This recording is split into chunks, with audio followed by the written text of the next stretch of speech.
L'épisode s'ouvre sur Sherlyn qui demande à Prithvi s'il est satisfait. Il répond qu'il est ravi car désormais Karan est derrière les barreaux.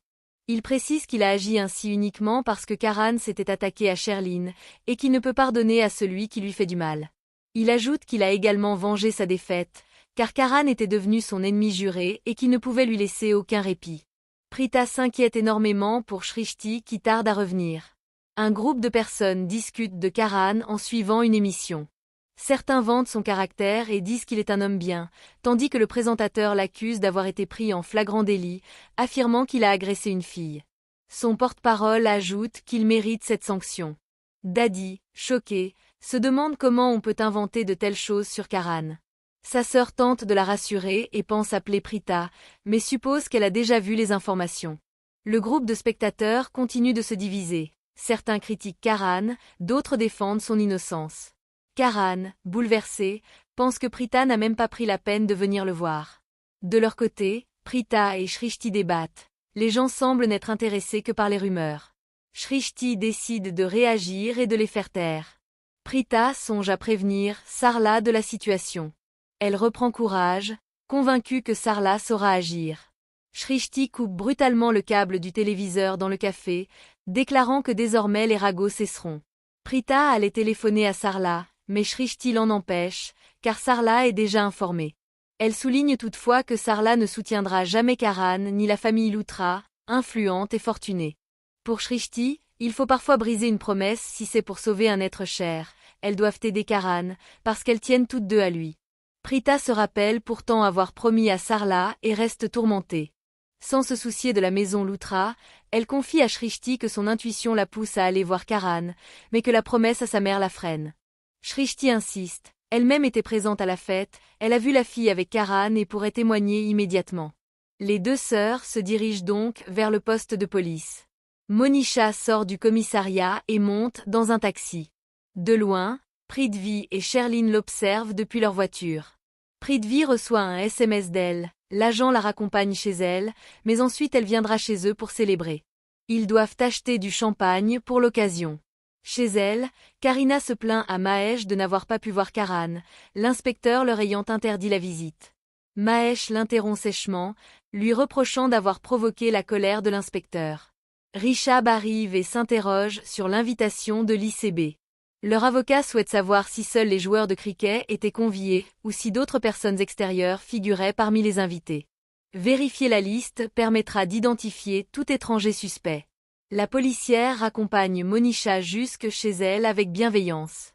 Après son départ, Monisha attend joyeusement Prithvi et Sherlyn pour fêter leur victoire. Tous trois s'embrassent, débouchent une bouteille de champagne et dansent bruyamment. Dans son taxi, l'agente réalise avoir oublié son téléphone chez Monisha et y retourne.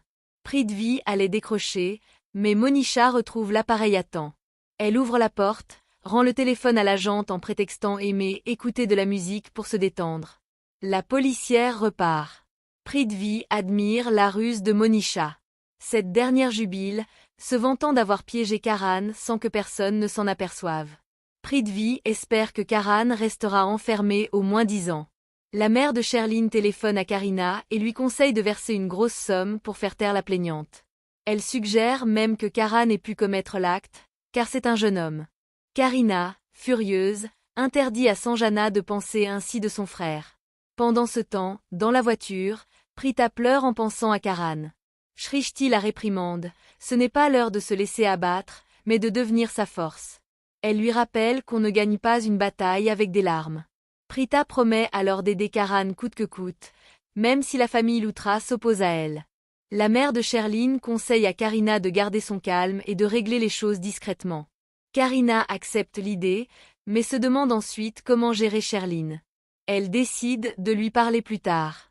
Un policier entre dans la cellule de Karan et lui annonce que quelqu'un veut le voir. Karan, plein d'espoir, croit que c'est Prita, convaincu de son innocence. Mais lorsqu'il arrive, il ne la trouve pas et crie son nom. Prithvi apparaît soudain et lui dit qu'aucune fille ne viendra. Il promet de répandre partout que Karan n'est pas un homme bien, avertissant les femmes qu'elles s'approchent de lui à leur risque et péril. Karan, furieux, lui ordonne de parler de Prita avec respect, car elle est sur le point de devenir sa femme. Prita et Shrishti arrivent en urgence au commissariat, pressés d'entrer avant la fin du temps de visite. Prithvi provoque Karan, qui le repousse violemment. Prithvi le menace de représailles. Il évoque les rumeurs médiatiques, répétant que Karan a agressé une innocente. Il insiste en l'appelant violeur, jusqu'à ce que Karan perde son sang-froid. Sous la pression, Prithvi laisse échapper qu'il est derrière ce complot, mais refuse de l'admettre officiellement, certain qu'un témoin pourrait écouter. Il nie être aussi stupide que Karan et réaffirme ne pas être un criminel.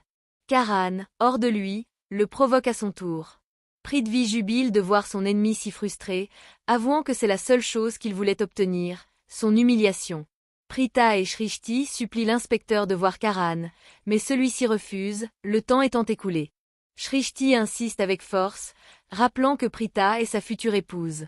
L'inspecteur finit par céder, ému par ses paroles. Prithvi, en sortant, tombe nez à nez avec elle et frôle la panique. Même lorsque Shrishti laisse tomber son téléphone, il le ramasse en silence pour ne pas être découvert. Enfin, les deux sœurs retrouvent Karan. Shrishti affirme qu'elle croit en lui et savent qu'il est innocent. Karan insiste auprès de Prita sur son innocence. Shrishti demande si Rishabh ou Mahesh sont venus avec un avocat. Karan confirme que son frère l'a soutenu, mais que malgré cela tout le monde le traite de violeur. Les médias, eux aussi, l'ont déjà condamné.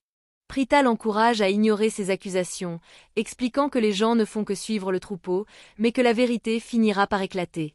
Elle le réconforte et Karan avoue être heureux d'avoir une amie comme elle, qui croit en lui. Prita jure alors de le libérer, car il est un homme bon et honnête. L'écran se fige sur leur visage. Voilà la fin. Merci et à très bientôt.